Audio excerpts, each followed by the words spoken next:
So guys, कैसे हैं आप सब लोग। आज हम प्लांट किंगडम के चैप्टर नंबर 3 का पार्ट 3 देखने जा रहे हैं। और इस पार्ट के अंदर हम पढ़ेंगे साइटोटैक्सोनॉमी एल्गे का एक पूरा टॉपिक। तो नहीं पढ़ पाएंगे, बस थोड़ा बहुत डिटेल इस पर देख लेंगे। ओके, तो स्टार्ट करते हैं। Cytotaxonomy, that is based on cytological information, chromosome number, structure, behavior, and chemotaxonomy, uses the chemical constituents of the plant to resolve confusions are used by taxonomists these days. यह बोला गया है कि जो cytotaxonomy वो taxonomy होती है जिसके अंदर हम क्रोमोसोम का नंबर, ओके, यानी कि एक सेल के अंदर कितने क्रोमोसोम हैं। मान लो एक है लायन का, जो पिछली वीडियो में मैंने आपको बता दिया है, एक है लायन का सेल, एक है टाइगर का सेल। तो एक जो लायन का जो न्यूक्लियस है उसके अंदर होगा डीएनए, डीएनए के अंदर होगा क्रोमोसोम, है ना, क्रोमेटिन, क्रोमेटिन के अंदर क्रोमोसोम। ओके, अब एक क्रोमोसोम का जो नंबर है लायन के अंदर डिफरेंट है और टाइगर के अंदर भी डिफरेंट है। और मान लो एक है बियर यानी भालू और एक है हाथी, उनके अंदर क्रोमोसोम का नंबर सेम है। ऐसा मुझे पता नहीं होता है कि नहीं होता, लेकिन हम अज्यूम कर लेते हैं। तो ये साइटोटॉक्सिनोमी के अंदर आ जाएगा। स्ट्रक्चर यानी मान लो उसके सेल का स्ट्रक्चर कैसा है। जैसे आप वाइट ब्लड सेल को लीजिए तो उनका स्ट्रक्चर कैसा होता है, डब्ल्यूबीसी का स्ट्रक्चर कैसा होता है, डब्ल्यूबीसी का स्ट्रक्चर होता है अमीबॉइड, अमीबा कैसा होता है, अमीबा, ठीक है, जो किसी भी शेप का होता है, फिक्स नहीं होता। मान लो ये अमीबा है तो इस तरह के शेप का होगा, जिसको मैंने पेंसिल से वो कर दिया है, ठीक है। तो ये अमीबा वाले शेप का होता है।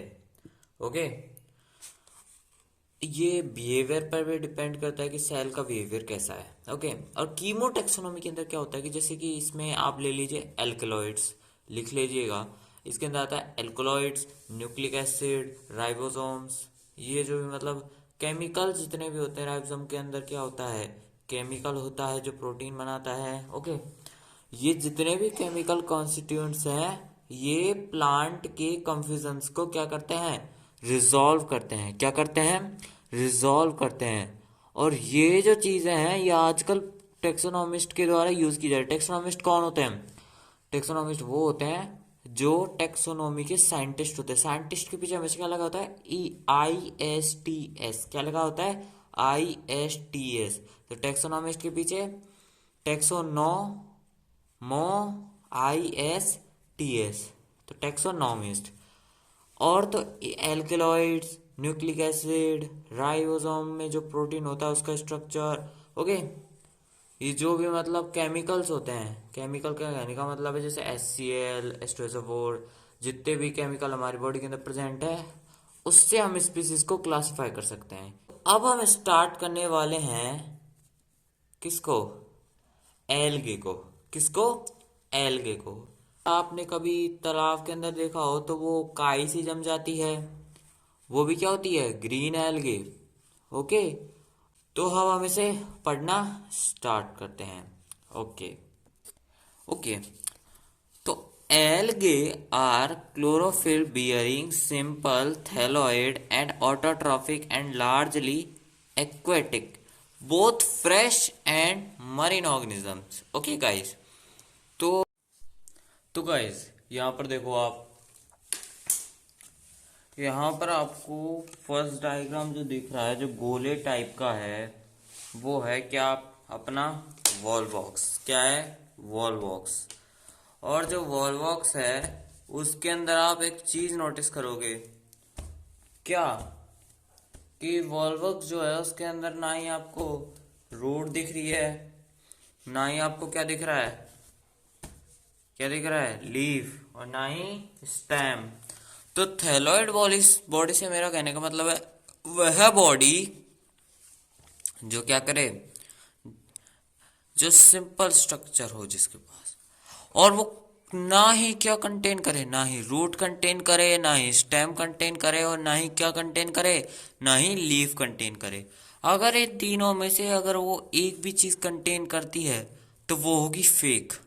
यानी फेक से कहने का मेरा मतलब क्या है, फेक चीज मतलब अगर रूट भी कंटेन करेंगे तो फेक करेगी, और स्टेम और लीफ भी वो फेक कंटेन करती है। जैसे कि नीचे वाले डायग्राम में भी आप देख सकते हैं यहाँ पर कि जो आ, हमारा यहाँ पर जो क्या नाम है लेमिनेरिया है, जो ब्राउन एल्गी का एक पार्ट है, मैं आपको बता दूंगा ये ब्राउन एल्गी क्या होती है। ओके, तो ये क्या, इसके अंदर क्या है आप नोटिस कर पा रहे होगे, ये तो पेड़ जैसा स्ट्रक्चर है, लेकिन ये पेड़ नहीं है असल में, ये एक एल्गी है। अब आप देखो, अब ध्यान से देखो, क्या ऐसी पत्ती किसी पेड़ में होती है? आप सोचोगे हाँ यार होती तो है, लेकिन ये असल पत्ती नहीं है, ये फेक लीफ है। क्यों? क्योंकि एल्गे के अंदर क्या प्रॉपर्टी है, वो थैलोइड है। ओके, और अगर वो थैलोइड है तो फिर वो उसके पास ना ही लीफ होगी, ना ही रूट होगी, ना ही स्टेम होगा, और अगर ये तीनों नहीं होंगे तो वो थैलोइड बॉडी खिलाएगी ना, इसलिए ब्राउन एल्गी थैलोइड होती है।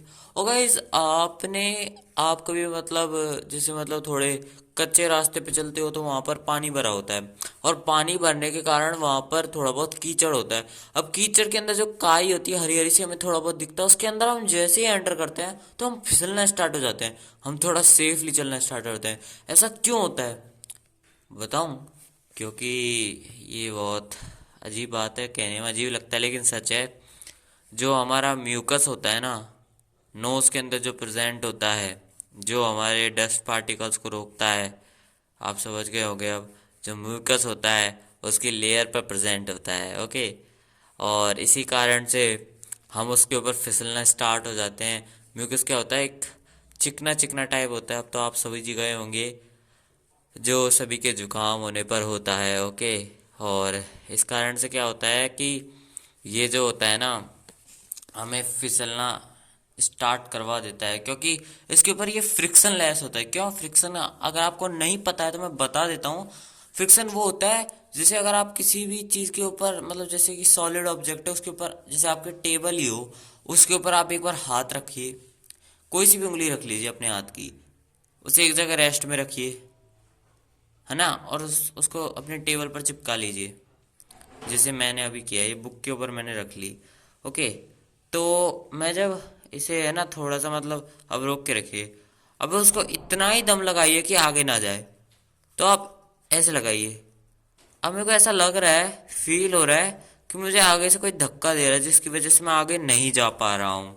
ओके, तो इसे क्या बोलते हैं, फ्रिक्शन। फ्रिक्शन हमें आगे नहीं जान देता, और हमारे लिए बहुत अच्छी बात है कि हम आगे नहीं जा पाते, नहीं तो ये पूरा संसार ही एग्जिस्ट नहीं करता, क्योंकि फ्रिक्शन के बिना कोई भी चीज़ इस जगह पे सिचुएटेड ही नहीं है। अगर ये सिचुएटेड होती तो ये मोशन में होती, कि ग्रेविटेशन फोर्स एक्ट कर रहा हो, लेकिन फ्रिक्शन के बिना यहाँ कुछ भी नहीं है, जिसमें मेरा हाथ एकदम ऑलवेज ऐसे चलता रहता।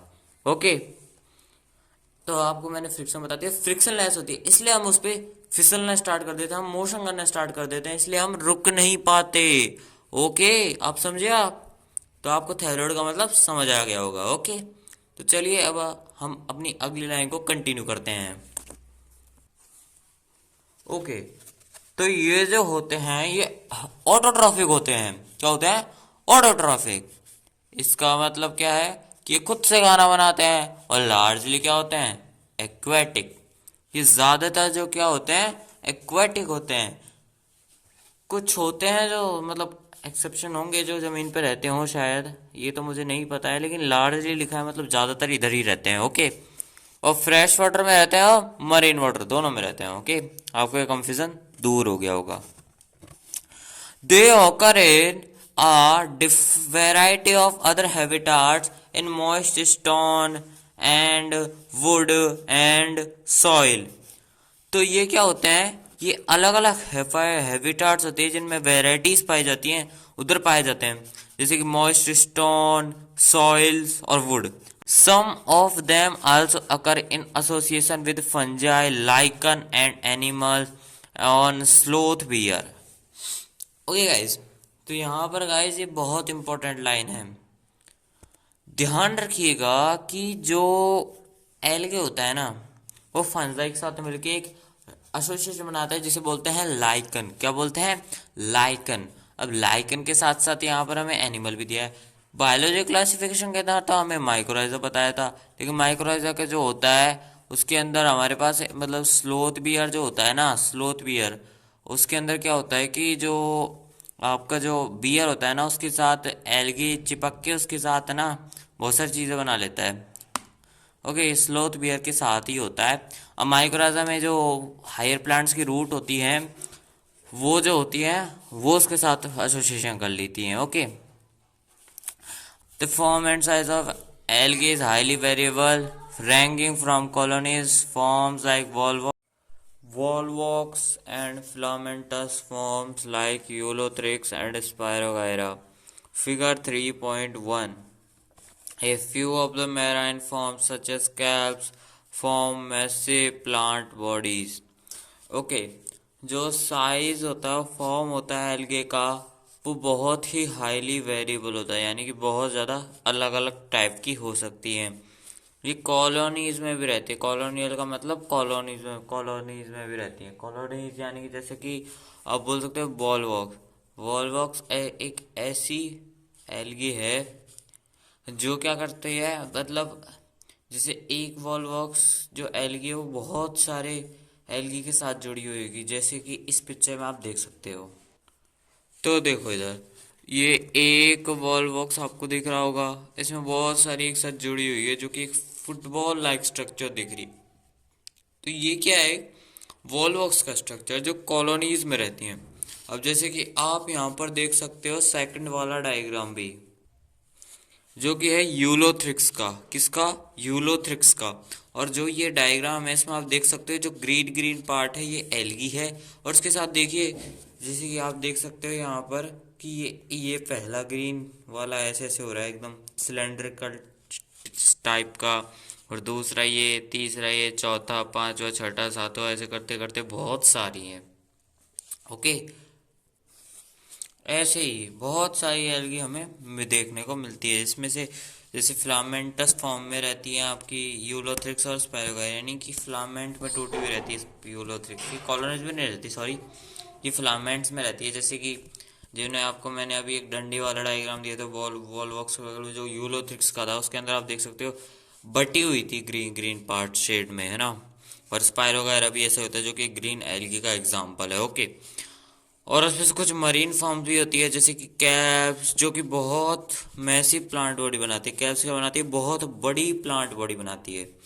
ओके, अगर आपको कुछ भी चीज़ समझ नहीं आई हो तो आप मुझे कमेंट करके बताइएगा, अगर आपको नहीं समझ आई हो तो। अदरवाइज आपको अगर ये वीडियो पसंद आया हो तो ज़रूर लाइक करें, अगर नहीं पसंद आया हो तो मुझे कमेंट करें मेरी क्या क्या गलतियां हैं जिसके अंदर मैं अपनी सुधार कर सकता हूँ। ओके, बाकी इस चैनल को सब्सक्राइब कीजिएगा, लाइक कीजिएगा, शेयर कीजिएगा, और टिल देन टेक केयर। मैं उम्मीद करता हूँ कि आप ठीक ही होंगे।